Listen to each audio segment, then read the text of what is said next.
Hello friend, NBK GS class में आपका स्वागत है। बिहार में अगले कुछ महीनों में जो एग्जाम होने वाला है, जैसे कि बीपीएससी प्रीलिम्स होने वाले हैं, दरोगा का एग्जाम होने वाला है, जो सीडीपीओ का एग्जाम होने वाला है, तो बिहार एसएससी का भी एग्जाम अगले कुछ महीनों में होने वाला है। इस एग्जाम के लिए आप लोगों ने काफ़ी पढ़ाई की होगी, तो आप लोगों ने जो पढ़ाई की है उसको रिवीजन के लिए तथा आपका जो कॉन्सेप्ट है उसको क्लियर करने के लिए आज से मैं जो 25 क्वेश्चन का प्रैक्टिस सेट आपके साथ डिस्कशन करने जा रहा हूं। आज का जो टॉपिक है वो बायोडाइवर्सिटी, मतलब इन्वायरमेंट का जो टॉपिक, इन्वायरमेंट जो सब्जेक्ट है पर्यावरण, उसमें जो बायोडाइवर्सिटी जो चैप्टर है उससे जो 25 महत्वपूर्ण क्वेश्चन है वो मैं आपके साथ आज डिस्कशन करूंगा। ये 25 क्वेश्चन वही होंगे जो कि एग्जाम में इससे आने की पूरी संभावना है। पहले क्वेश्चन पे हम लोग आते हैं कि भारत में निम्नलिखित में से कौन भारत में जैव विविधता वाले हॉट स्पॉट में शामिल नहीं है। तो हम लोग देखते हैं कि हॉट स्पॉट कहते किसको है। तो हॉट स्पॉट ऐसे स्थान हॉट स्पॉट होते हैं जहाँ की वन जीवों की संख्या बहुत ज़्यादा होती है, पर्याप्त संख्या होती है। उसमें ऐसे हॉट स्पॉट में जो स्थानीय जो जातियाँ हैं, स्थानीय जातियों की संख्या काफ़ी ज़्यादा होती है, लेकिन उनके जो अस्तित्व होता है, उनके अस्तित्व पे हमेशा संकट होता है। तो ऐसे जगहों को हॉट स्पॉट के रूप में घोषित किया जाता है। तो भारत में 4 हॉट स्पॉट हैं, इसमें पूर्वी हिमालय, पश्चिमी घाट, भारत म्यांमार सीमा और सूडालैंड का क्षेत्र आता है। अगर हम मैप पे जाते हैं तो मैप में हम लोग देखते हैं जो वेस्टर्न घाट हो गया, जो वेस्टर्न घाट का जो पोर्शन हो गया, ये पूरा हॉट स्पॉट एरिया है। जो पूर्वी हिमालय का जो पार्ट हो गया, तो यहाँ पे हम पूर्वी हिमालय में देखते हैं जो सिक्किम का, असम, अरुणाचल प्रदेश का जो एरिया हो गया वो हॉट स्पॉट है। भारत म्यांमार सीमा पे यहाँ पे हम लोग नीचे से देखते हैं तो मिजोरम, नागालैंड, मणिपुर तथा जो अरुणाचल प्रदेश का जो पार्ट है भारत म्यांमार सीमा पे वो भी हॉट स्पॉट है। इसके अलावा जो अंडमान निकोबार का द्वीप का जो नीचे का निकोबार समूह है वो उसको हम लोग सूडालैंड बोलते हैं। सूडालैंड के में सिर्फ इंडिया का ही पार्ट नहीं आएगा, बल्कि जो साउथ ईस्ट एशिया का जो देश है उसका बहुत ज़्यादा पार्ट आता है। यहाँ पे जैसे हम लोग को जावा द्वीप देख लिए, सुमात्रा द्वीप देख लिए, बोर्नियो द्वीप देख लिए, इसके अलावा कई अन्य क्षेत्र जो साउथ ईस्ट एशिया के होते हैं वो आते हैं। लेकिन हम यहाँ इंडिया की बात करें तो इंडिया में सूडालैंड जो आएगा निकोबार द्वीप समूह में। तो लोग फर्स्ट क्वेश्चन पे आते हैं कि कौन सा शामिल नहीं है। तो ये चारों ऑफ शामिल है, इसलिए इसका जो आंसर होगा वो होगा कि इनमें से कोई नहीं। तो इसका जो आंसर होगा ई होगा, इनमें से कोई नहीं, ई। दूसरे क्वेश्चन पे आते हैं कि भारत का पहला national centre for marine diversity कहाँ है, बायोडाइवर्सिटी कहाँ है। तो जो नेशनल सेंटर फॉर बायोडाइवर्सिटी है वो ध्यान रखिएगा, ये PPP model, public private partnership के आधार पे यहाँ पे 211 ईस्वी में national centre for marine diversity की स्थापना की गई। ये की गई थी जामनगर में।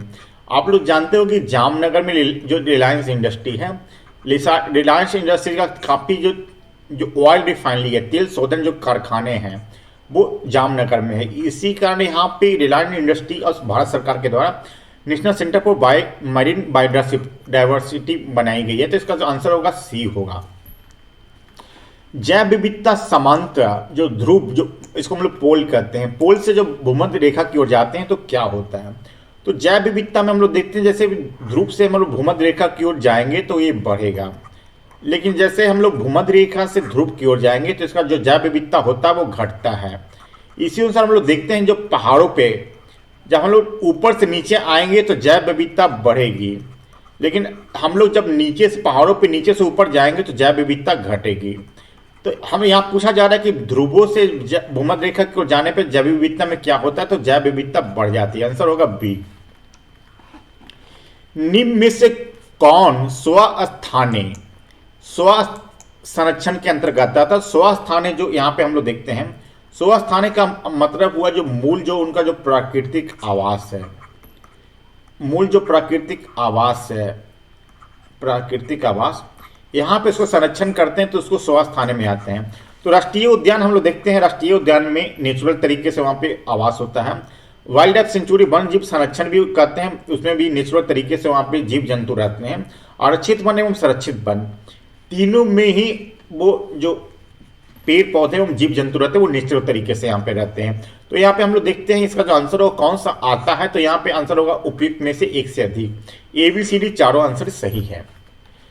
निम्नलिखित में से कौन बां स्थाने, अभी हम लोग स्वस्थाने की बात की है, बां स्थाने मतलब हो गया जो मूल जो प्राकृतिक आवास है, मूल प्राकृतिक आवास से अलग हटके जिसका संरक्षण किया जाता है वो बां स्थाने में हम लोग देखते हैं। चिड़ियाघर में हम लोग देखते हैं कि कोई भी जीव जंतु वहाँ पे रहते नहीं है, बाहर से उनको लाया जाता है। उस उनका जीन बैंक जो होता है, जीन जो जीव जंतु को जो जीन होता है उसका भी हम लोग जो बैंक बनाते हैं प्रिजर्व करने के लिए, वो जीन बैंक में भी वो मूल प्राकृतिक आवास नहीं होता है। काओ प्रिजर्वेशन इस तरह से हम लोग समझ लिए कि जो फसल एवं जो फल पेड़ पौधे के जो बीज होते हैं उनको लंबे समय तक प्रिजर्वेशन करने के लिए जो लो टेम्परेचर पे, इवन जो जीव जंतुओं को जो सीमेन एवं अंडाणु होते हैं उनको भी हम लोग लो टेम्परेचर पे इसको लंबे समय तक प्रिजर्व कर सकते हैं। इसको हम लोग क्रायो प्रिजर्वेशन कहते हैं। तो यहाँ पे भी जो मूल स्थान है वो नहीं हुआ। इसके बाद तालाब, चौथा ऑप्शन है तालाब एवं झील। तो तालाब और झील हम लोग देखते हैं ये मूल प्राकृतिक आवास है, तो ये स्वस्थानिक के अंतर्गत आएंगे। लेकिन जो तीनों ए बी सी तीनों हैं वो बाह्य स्थानिक के अंतर्गत आएगा। इसका जो आंसर होगा कौन आता है, तो उपयुक्त में से उपयुक्त में से एक से अधिक, ए बी सी तीनों आंसर सही है। तो इसका आंसर होगा ई। अब है कि जैव विविधता से संबंधित हॉटस्पॉट की घोषणा किनके द्वारा की जाती है। तो जो हमने यहाँ पे देखें जो हॉटस्पॉट है वो इंडिया में 4 हॉटस्पॉट है। तो इसमें घोषणा किसके द्वारा की जाती है, तो कंजर्वेशन इंटरनेशनल के द्वारा जो किसी भी स्थान को हॉटस्पॉट घोषित किया जाता है, हॉटस्पॉट। तो इसको ध्यान रखिएगा, इंटरनेशनल कंजर्वेशन इंटरनेशनल का आंसर होगा ए। वर्तमान में विश्व में कुल कितनी जगहों को हॉटस्पॉट घोषित किया जा चुका है, तो वर्तमान में कुल 36 जगहों पे। इसका आंसर होगा डी, कुल 36 जगहों पे हॉटस्पॉट पूरे वर्ल्ड वाइड, पूरे विश्व में हॉटस्पॉट 36 जगहों पे घोषित किया, जिसमें 4 है जो इंडिया में भी पड़ता है। भारत में कुल कितने जैव आरक्षित बायोस्फीयर, हम लोग पे आते हैं कि जब इंडिया में कुल कितने बायोस्फीयर हैं, तो इंडिया में टोटल बायोस्फीयर की संख्या है वो 18 है। आप लोग इसको या एक काम कीजिएगा, जितने भी 18 हैं सभी का नाम और कौन सा स्टेट में ये पड़ता है, हमेशा इसे क्वेश्चन आने की संभावना रहती है। तो ये 18 किसी भी बुक में आपको मिल जाएगा, तो इसको थोड़ा याद आप लोग रख लीजिए। भारत के कुल कितने जैव आरक्षित क्षेत्र हैं, जिसको कि यूनेस्को के एमएबी प्रोग्राम मतलब मैन एवं बायोस्फीयर जो प्रोग्राम है उसके अंतर्गत शामिल किया गया है। तो यहाँ पे देखते हैं जो मैन एवं बायोस्फीयर प्रोग्राम है वो यूनेस्को के द्वारा, जो यूनेस्को है उसके द्वारा 1971 ईस्वी में इसको स्टार्ट किया गया था। इसमें क्या है कि जो इंटर गवर्नमेंटल जो रिसर्च है, साइंटिफिक जो रिसर्च है उसको बढ़ावा देने की बात की गई थी।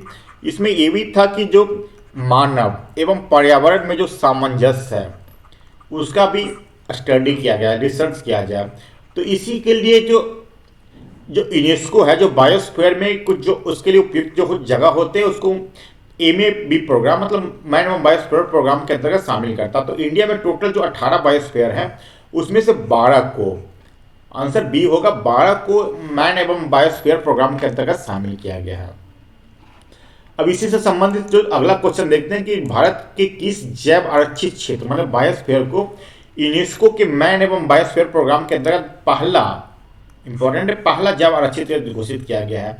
तो जो नीलगिरी की जो बायोस्फीयर है, नीलगिरी, जिसको कि पहला बायोस्फीयर घोषित किया, हम लोग यहाँ पे देखते हैं नीलगिरी को 1986 में बायोस्फीयर बनाया गया था, लेकिन 2000 ईस्वी में इसको यूनेस्को के द्वारा एमएबी प्रोग्राम मतलब मैन एवं बायोस्फीयर जो प्रोग्राम है उसके अंतर्गत शामिल किया गया 2000 ईस्वी में।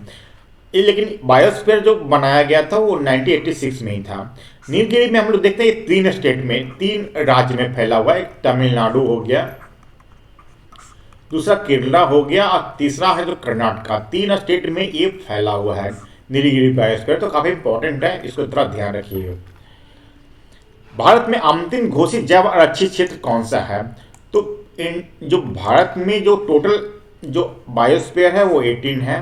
जो फर्स्ट जो बायोस्फीयर जो घोषित था वो 1986 में जो नीलगिरी जो अभी हम लोग चर्चा जो किया, नीलगिरी जो बायोस्फीयर है उसको घोषित किया गया। तो 18वां जो सबसे लास्ट है वो है सीचाचलम पहाड़ी जो 2010 में इसको बायोस्फीयर घोषित किया गया है, जो कि असम वो आंध्र प्रदेश में पड़ता है ये सीचाचलम पहाड़ी। इसलिए सबसे लास्ट जो बायोस्फीयर घोषित किया गया है 2010 में, वो ए है, सी इसका आंसर होगा। निम्नलिखित में से कौन सा जैव आरक्षित क्षेत्र के भाग नहीं है? तो जो बायोस्फीयर है उसको 3 क्षेत्र होते हैं। हमको इस तरह से हम समझ लें कि जो बीच का जो पार्ट हो मेन है वो केंद्रीय क्षेत्र जो ए है, ए आ जाएगा केंद्रीय क्षेत्र में। इसके जो बाहर का जो पार्ट होता है वो बफर भाग में आ जाएगा। इसके जो सबसे लास्ट का जो फेज होता है वो संक्रमण ट्रांजिशन फेज के अंतर्गत आ जाएगा। जो केंद्रीय क्षेत्र है यहाँ पे क्या होता है कि जो जैव विविधता होती है वो काफ़ी बड़े संख्या में, काफ़ी समृद्ध होता है, प्रचुरता में पाया जाता है। लेकिन यहाँ पे ये देखिएगा जो केंद्रीय क्षेत्र है वहाँ पे मानवीय गतिविधियाँ पूर्णतः वर्जित होती है, पूर्णतः प्रतिबंधित होती है। यहाँ पे किसी तरह का कोई गतिविधियां नहीं होती है, पर्यटन हो गया, अनुसंधान हो गया, सब मनाही होती है केंद्रीय क्षेत्र में। जो बफर क्षेत्र है यहाँ पे क्या है कि पर्यटन किया जा सकता है एक लिमिट तक। जो पशु चारण है, पशुओं को चराया जा सकता है, तथा यहाँ पे है ना कि रिसर्च पर्पज से यहाँ पे हम बफर क्षेत्र का यूज कर सकते हैं। लेकिन केंद्रीय क्षेत्र में किसी प्रकार कोई गतिविधियां नहीं होती है।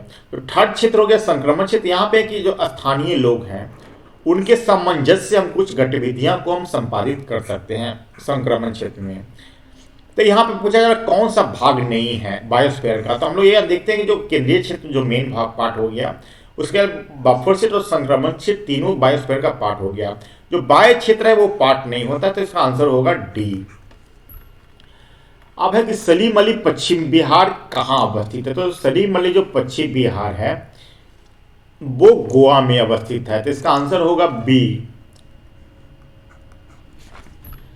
अब सुल्तान पश्चिम बिहार कहाँ अवस्थित है? तो सुल्तान पश्चिम बिहार जो अवस्थित है उसको हम लोग गुड़गांव, या अब नाम चेंज हो गया, गुरुग्राम हो गया हरियाणा में।